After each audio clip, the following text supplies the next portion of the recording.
Hello? I understand. Well, I'm not exactly sure of what I'll do next, but I believe I meant to start a ministry.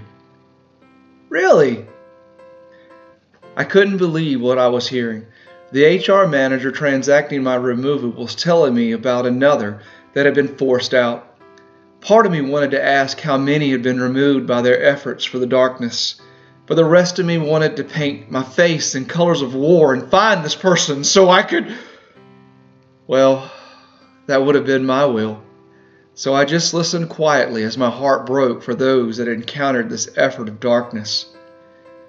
My name is Atticus Raven, and I'm from Harpersville, Alabama.